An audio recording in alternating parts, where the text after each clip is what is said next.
எதிரெதிரே நீயும் நானும் எதுவரை இந்த ஊடல் போகும் விழி வழியே என்னுள் காதல் சொல்வதே நடா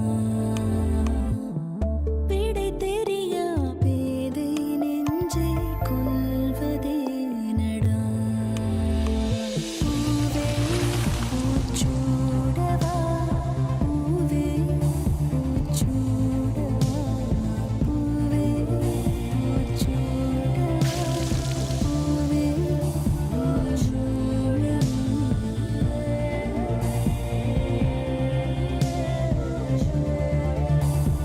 பூவே பூச்சூடவா பவர்ட் பை ஹட்சன் கர்ட்.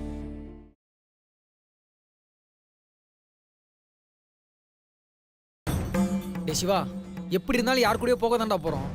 அந்த மாதிரி யாரும் நினைச்சு வாடா. வரலன்னு மட்டும் தயவு செய்து சொல்லிடாதடா. உன்னை கையெடுத்து கும்புறேன்டா. ப்ளீஸ் டா. டே எல்லாரும் ஒரே ஆட்டோல போயிடலாம்டா. பாடா, மனசு மாறதுக்குள்ள எல்லாரும் ஒரே ஆட்டோல போயிடணும். இப்போ ஒரு ஆட்டோ வந்தா நல்லா இருக்கும். சக்தி, இந்த ஆட்டோ மடக்கு. ஆட்டோ ஸ்டாப் ஸ்டாப் ஸ்டாப், நிறுத்துங்க.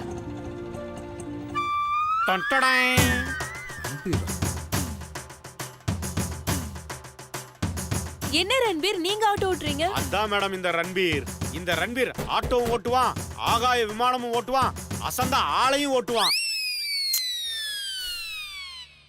ஓவரா பேசாத, பாஸ் ஒன்னு ஓட்டிடுவாரு.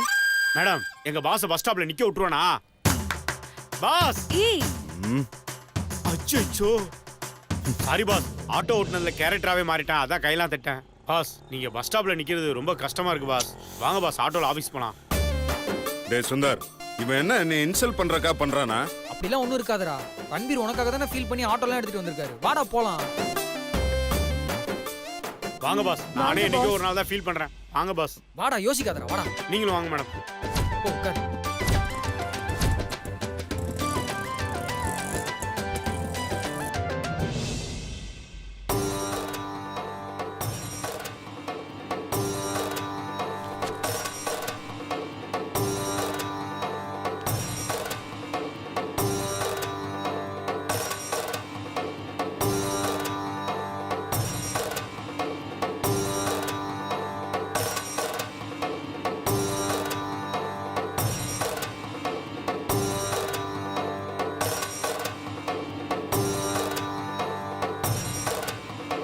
சுந்தருங்கிறது யாரு? அவன் என்னோட ரெண்டாவது பையன். இவருடைய ஜாதகத்துல ஒரு கண்டம் இருக்கு. இதுக்கு முன்னாடி இவருக்கு ஏதாவது ஒரு அசம்பாவிதம் நடந்திருக்கா? ஆமாங்க, ஒரு தடவை தற்கொலைக்கு முயற்சி பண்ணான். கடைசி நேரத்துல காப்பாத்திட்டோம். இந்த தம்பியோட ஜாதகத்துல அங்கங்க சின்ன சின்ன கண்டங்கள் இருக்கு. எல்லாத்துலயும் போராடி தான் வந்திருப்பாரு. இவருடைய கல்யாணம் கூட ஏன் சாமி, கல்யாணத்துல ஏதாவது பிரச்சனை இருக்கா? இவருக்கு பொண்ணு பார்த்தாச்சா? என் பொண்ணை தான் பேசி முடிச்சிருக்கு. அந்த பொண்ணோட ஜாதகத்தை கொடுங்க. இந்தாங்க சாமி.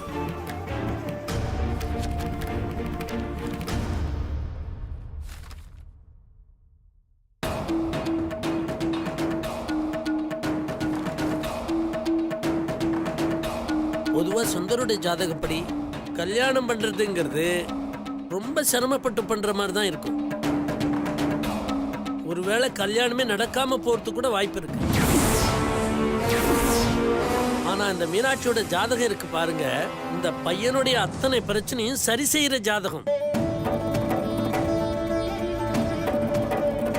இந்த ஜாதகக்காரனுக்கு இந்த பொண்ணுதான் சரியான பொருத்தமான ஜோடி.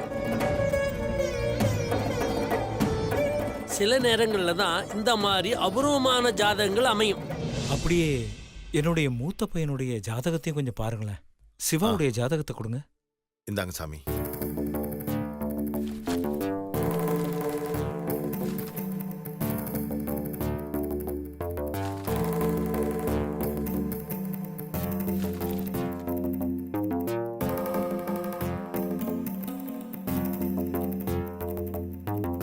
இவன் உங்க பையனா இருக்க முடியாது.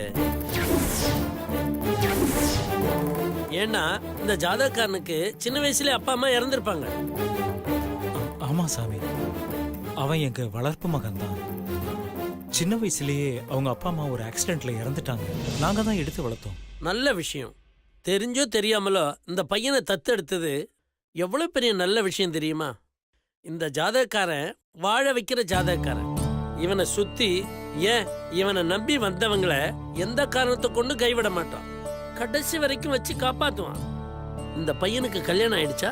இல்லைங்க சாமி. முதல்ல இவனுக்கு கல்யாணம் பண்ணுங்க.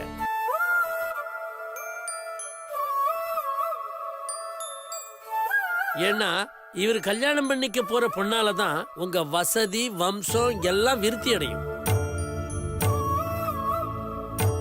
இவர் கல்யாணம் பண்ணிக்க போற பொண்ணு ஒரு சாதாரண குடும்பத்துல இருந்து தான் வரும். ஆனா அந்த பொண்ணு வரும்போதே மகாலட்சுமி கூட்டிக்கிட்டு தான் வரும்.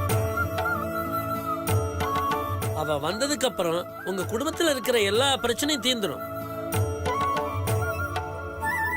அந்த பொண்ணு உங்க வீட்டுக்கு வர நேரம் உங்க பிள்ளையோட ஜாதகத்தையும் தூக்கி கொண்டு போய் நிறுத்தும்.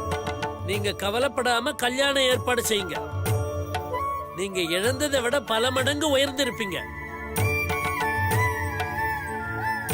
இவரால எல்லாருக்கும் நல்லதுதான் நடக்கும். யாரு இவருக்கு கெடுதல் செய்ய நினைச்சாலும் சரி, பகலவனை கண்ட பனி போல விலகிடும். இப்ப இந்த ஜாதகக்காரனுக்கு கிரக நிலைகள் பலவீனமா இருக்கு. அதுக்கு பலம் சேர்க்கிற ஜாதகம் வேணும். அப்போ எந்த மாதிரி ஜாதகம் இருக்கிற பொண்ணு பார்க்கணும் சாமி? அதெல்லாம் நீங்க தேடிலாம் அலைய வேணாம். அது தானாவே இந்த ஜாதகக்காரனுக்கு அமையும்.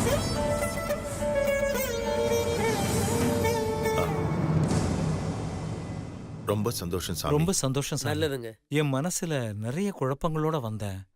இப்போ நீங்க சொன்னது என் மனசுக்கு ரொம்ப ஆறுதலா இருக்கு. ரொம்ப நன்றி சாமி. நல்லதுங்க.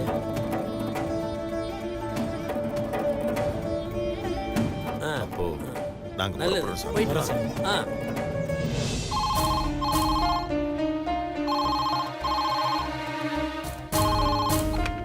ஹலோ, நான் கார்த்திக் பேசுறேன். Good morning sir. உங்க பாஸ் வந்துட்டாரா? இப்பதான் சார் வந்தாரு. அவர்கிட்ட நான் பேசணும், வரலாமான்னு கேளு. ஒரு நிமிஷம் sir. Boss, boss, Karthik sir உங்ககிட்ட பேசணுமா வரலாமான்னு கேக்குறாரு. வர சொல்லு. பாஸ் வர சொல்றாரு சார்.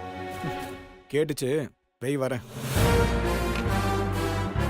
பாஸ், கார்த்திக் சார் முன்னெல்லாம் உங்களை பார்க்கணும்னா நேரா கேபினுக்கு வருவாரு. இப்போ என்ன பாஸ் போன்ல எல்லாம் கேட்டு வராரு. அவங்களாம் அப்படிதான் யா. May come in. Yeah come in.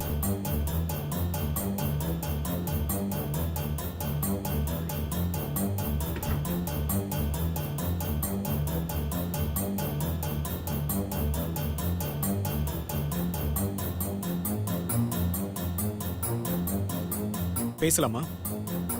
சொல்லு. சார்,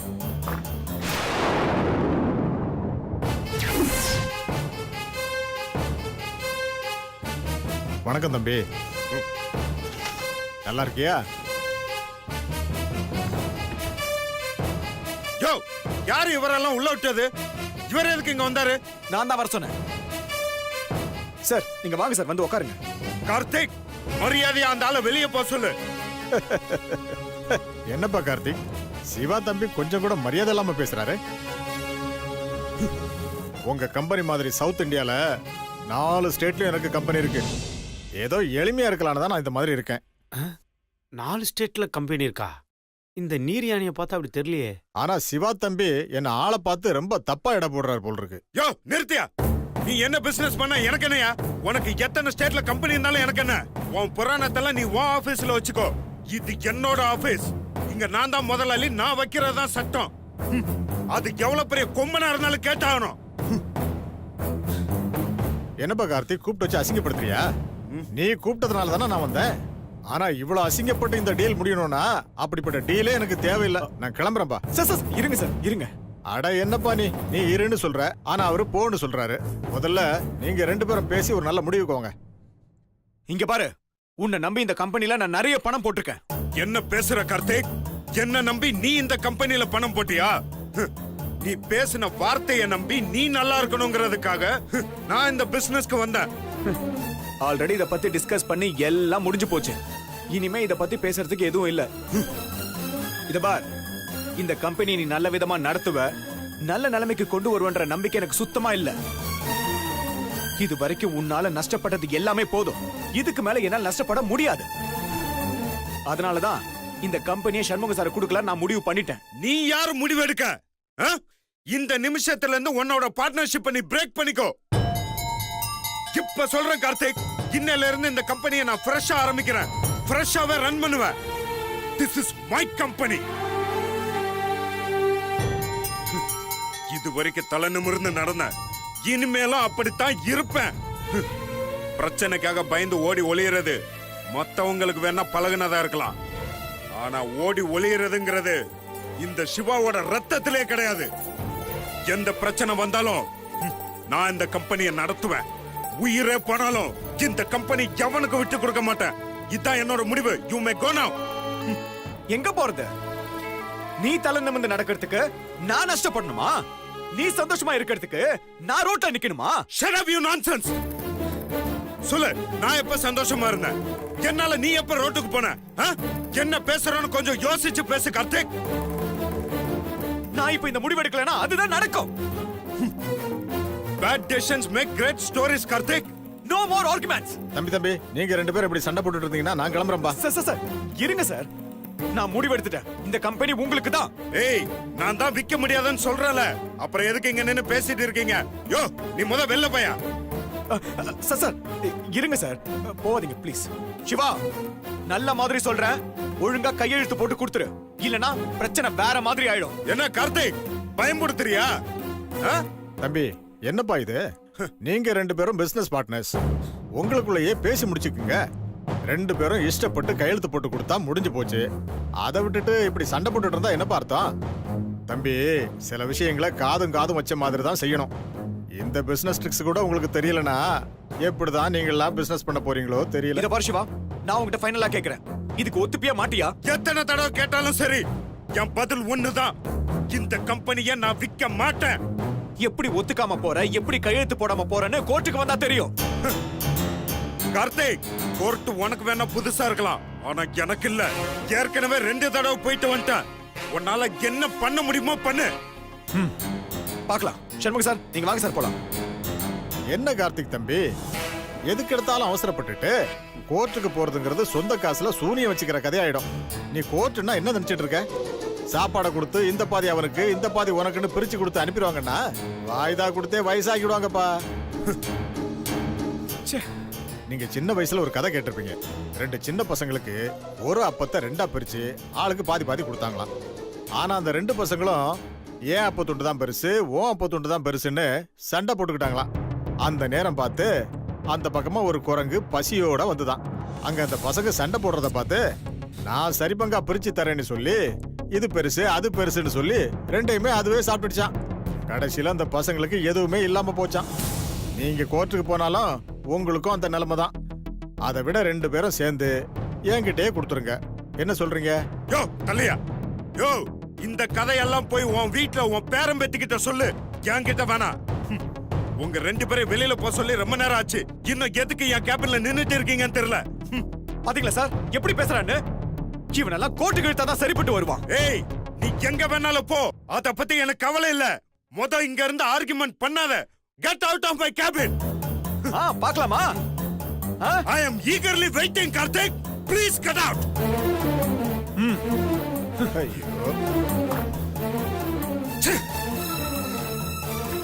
பாஸ், யார் பாஸ் இந்த நீர் யானை?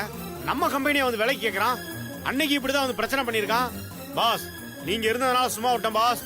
இல்ல அந்த நீர் யானைய பத்திட்டு போய் வண்டலூர்ல பாதி விலைக்கு வித்துட்டு இருப்பேன் பாஸ். ரன்பீர், போயா. சரி பாஸ்.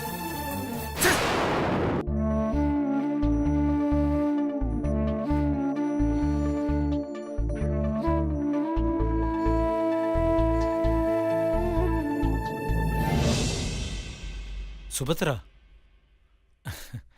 என்ன விஷயம்? நம்ம பிரச்சனையெல்லாம் சால்வ் ஆக போகுது. பழையபடி நாம நல்ல நிலைமைக்கு வரப்போறோம். என்ன சொல்றீங்க?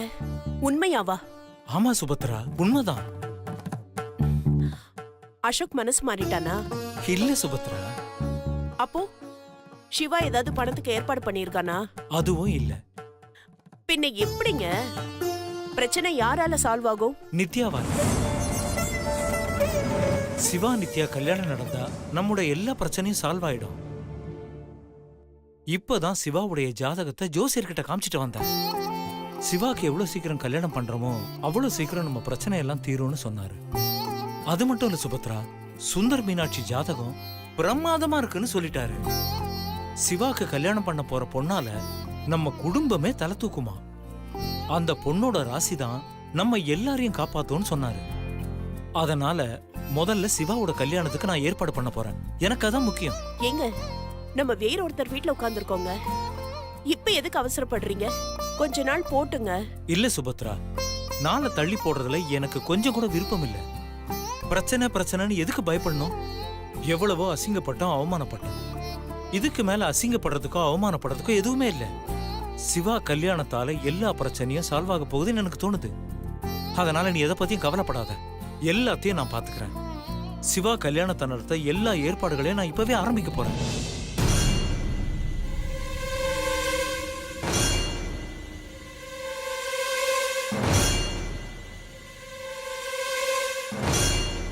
என்ன நீங்க அக்கவுண்ட்ஸ்ல பார்க்க மாட்டீங்களா? செக் பண்ணி அனுப்ப மாட்டீங்களா? சரி, ஓகே, கரெக்டா அனுப்புங்க. சக்தி, ஏய், இப்போ எதுக்கு என்ன போட்டோ எடுத்த? அது என் ஃப்ரெண்ட்ஸ் எல்லாரும் கேட்டாங்க, எப்படா நீ கல்யாணம் பண்ணிக்க போற, உனக்கு வயசாயிட்டே போயிட்டு இருக்கு, இதே மாதிரி கேனத்தனமா சுத்திட்டு இருந்தீங்கன்னா யாரும் உன்னை கல்யாணம் பண்ணிக்க மாட்டாங்கன்னு கிண்டல் பண்றாங்க சக்தி. சரி, அதுக்கு எதுக்கு என்ன போட்டோ எடுத்த?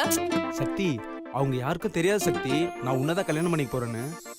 அதான் ஆள் பார்த்தாச்சு, லவ் யூ சொல்லியாச்சு, கல்யாணம் மட்டும்தான் பண்ணணும். இதாண்டா பொண்ணுன்னு அவனுக்கிட்ட கெத்தா காட்டணும்ல, அதுக்கு தான் இந்த போட்டோ. செருப்பால் அடிப்பேன். பரவாயில்ல சக்தி, கல்யாணத்துக்கு அப்புறம் வாங்க போறத நான் இப்பயே பழகிக்கிறேன். டேய், நீ திருந்தவே மாட்டியா? எனக்கு உன்னை சுத்தமா பிடிக்கல. எனக்கு உன்னை மட்டும் தான் சுத்தமா பிடிக்கும். ஒலராத, நான் ஏன் உன்னை லவ் பண்ணோம்? நீ ஏன் என்ன லவ் பண்ண கூடாது? லவ் பண்றதுக்கு 1008 காரணம் இருக்கலாம். நீ என்ன லவ் பண்ணாததுக்கு ஒரு காரணம் சொல்லு பாப்போம். முடியாது, உன்னால சொல்லவே முடியாது. ஏன்னா என்ன நீ அந்த அளவுக்கு லவ் பண்ணிக்கிட்டு இருக்க. மண்ணங்கட்டி.